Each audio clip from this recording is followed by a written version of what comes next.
शुक्लांबरधरं चैव शशिवर्णं चतुर्भुजं प्रसन्नवदनं ध्यायेत् सर्वविघ्नोपशान्तिं। देवकी सुत गोविंद वासुदेव जगत्पति देहि मे तनियं कृष्ण त्वामहं शरणं गतः। सर्वमंगल्य मंगल्ये शिवे सर्वार्थ-साधिके शरणे त्र्यंबके गौरी नारायणी नमस्तुते। पावन भूमि को आराध्य को नमन करते हुए सभी श्रोताओं को नमन करते हुए आज हम एक दृष्टांत के माध्यम से और मानव जीवन से संबंधित चर्चा करेंगे।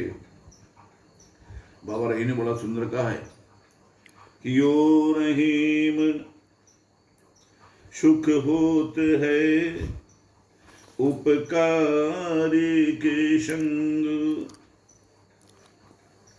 बाटन वारे को लगे जो मेहंदी को रंग। यानी बाबा कह रहे हैं कि अच्छे लोगों के साथ रहने से अच्छा ही होता है, यश ही होता है। अपयश से दूर रहते हैं, बुराई से दूर रहते हैं और समाज में भी, संसार में भी और परिवार में भी आदर प्राप्त करते हैं और प्रभु की प्राप्ति भी बड़ा ही सुगमता से हो जाती है। जैसे मेहंदी को बांटने वाला मेहंदी लगाना नहीं चाहता और अपने आप ही उसको रंग लग जाता है, ऐसे ही अच्छे लोगों के साथ रहने से अच्छे विचारों का आना अपने आप प्रारंभ हो जाता है, जिससे जीवन हमारा लक्ष्य की तरफ बढ़ने लगता है और हम समाज में आदर पाने लगते हैं।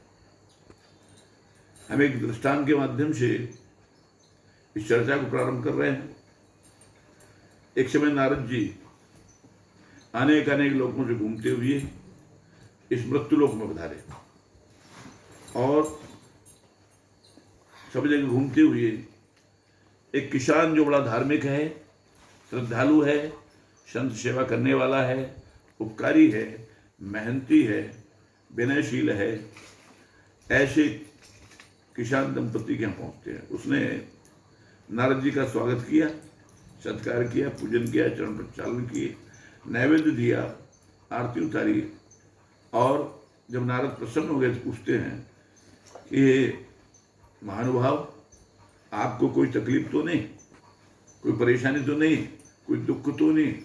तो कहता है महाराज आपके आशीर्वाद से सब प्रकार का आनंद है, परंतु एक दुख सताता है।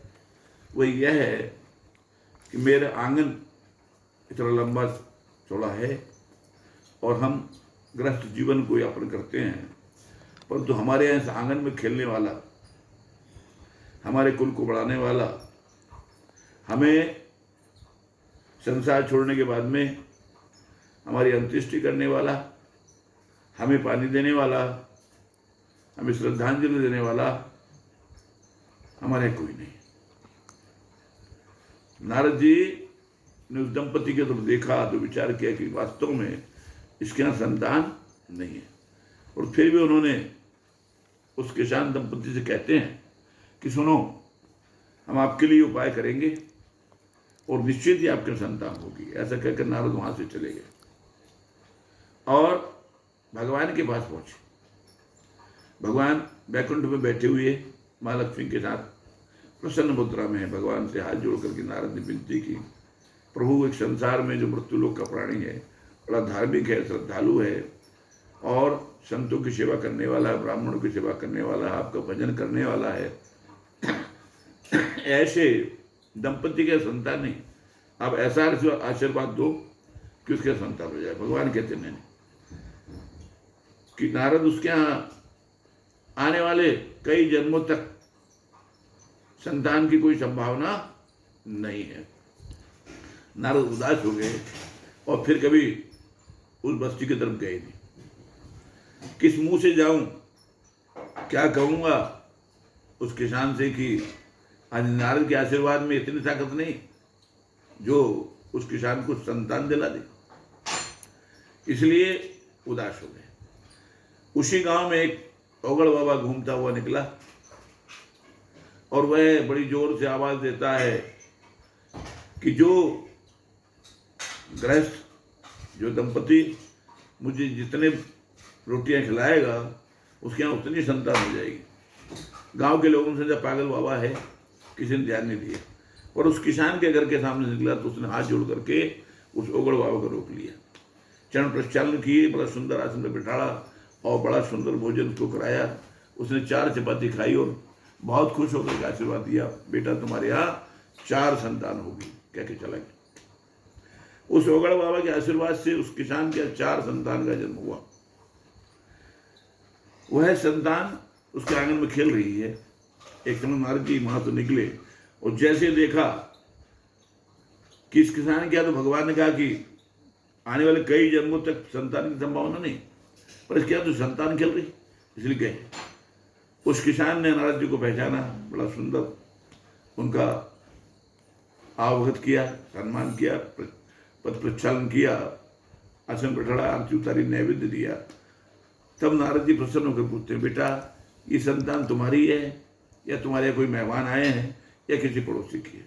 तो नारद के सामने वह दंपति हाजिर। महाराज आप लोगों के आशीर्वाद से एक ओगड़ बाबा निकला था, उसने कहा जितनी चपाती खिलाओगे उतनी, तो उसी के आशीर्वाद से, आप लोगों के आशीर्वाद से मेरे यहाँ इस आंगन में आज खुशहाली है और आप लोग के आशीर्वाद संतान।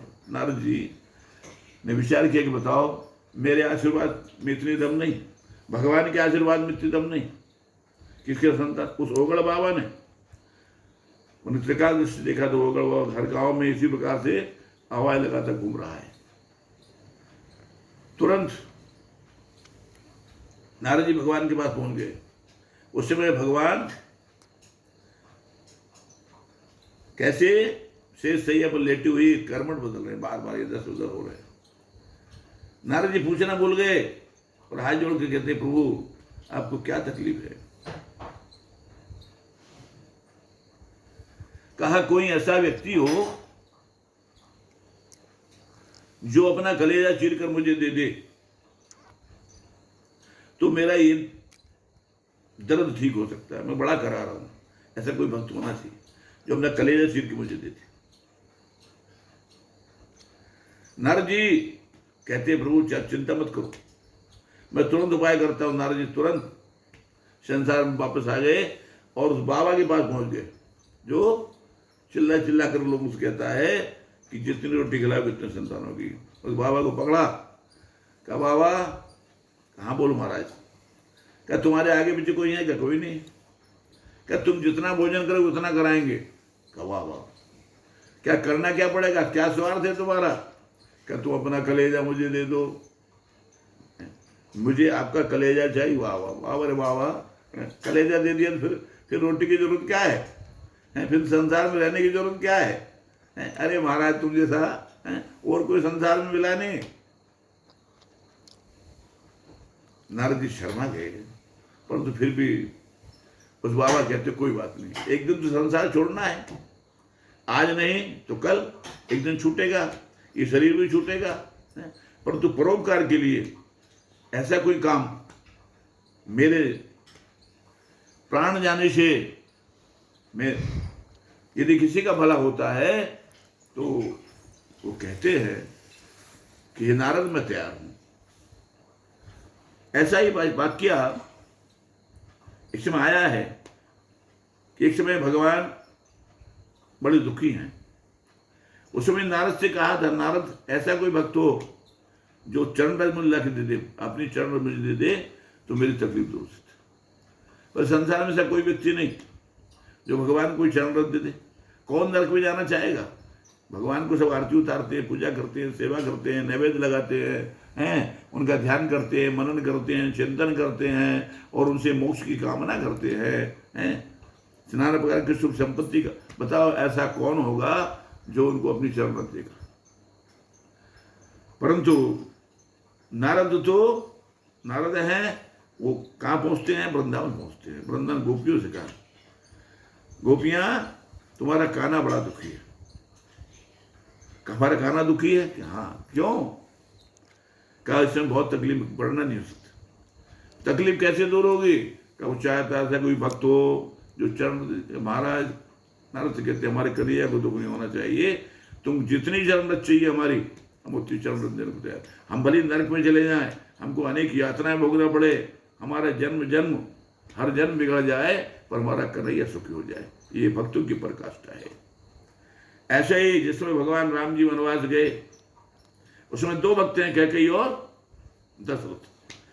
कैकेयी भगवान को वन भेजने के लिए अपने सुहाग तक को दांव पे लगा दिया, परंतु भगवान का काम बन जाए, राम जी का काम बन जाए। इधर दशरथ जी भी भगवान शंकर से प्रार्थना करते हैं, प्रभु ऐसी मति राम की फेर दो कि मेरी बात को न माने और अयोध्या में रुक जाए, चाहे मुझे नाना प्रकार की यात्रा भोगना पड़े, चाहे मेरा सुरपुर बिगड़ जाए, चाहे मुझे बैकुंठ ना मिले, अनेक प्रकार की नरक भी यातना भोगना पड़े, चाहे संसार में आपस हो जाए, चाहे मैं अपने वचन को से पलट जाऊं, परंतु ऐसी ये पराकाष्ठाएं हैं जिनसे विचार करना चाहिए।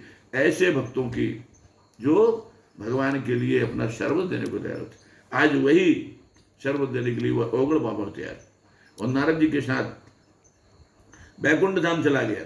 कहते हैं ना कि अच्छे के साथ होने से, नारद के साथ होने से उस बाबा को अपने आप बैकुंठ मिल गया, जाना नहीं पड़ा है, अपने आप भगवान के दर्शन नारद जी के कारण अच्छों के। कहते हैं ना यो रहीम सुख होता है उपकारी के संग, नारद जी के साथ उपकार करने वाले थे, इसलिए भगवान के दरवाजे अपने आप भगवान ने उनको बुला लिया। और जैसे अगल बाबा पहुंचे कि भगवान ठीक हो गए, कहा नारद जो अपने प्राणों को दे सकता है, जो ऐसा उपकार कर सकता है, जो ऐसा परोपकारी हो, उसके आशीर्वाद से क्या नहीं हो सकता।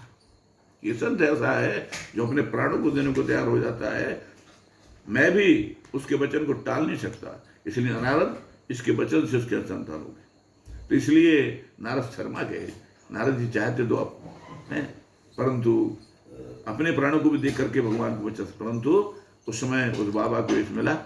और इसलिए कहने का उद्देश्य यह है कि यदि हम संसार में कुछ चाहते हैं, संसार में कुछ आए, हमारी कीर्ति हो, हमारा नाम उमर हो, हमें यश मिले, तो उपकार की पराकाष्ठा, हमको हमेशा उपकार में परोपकार में लगे रहना चाहिए।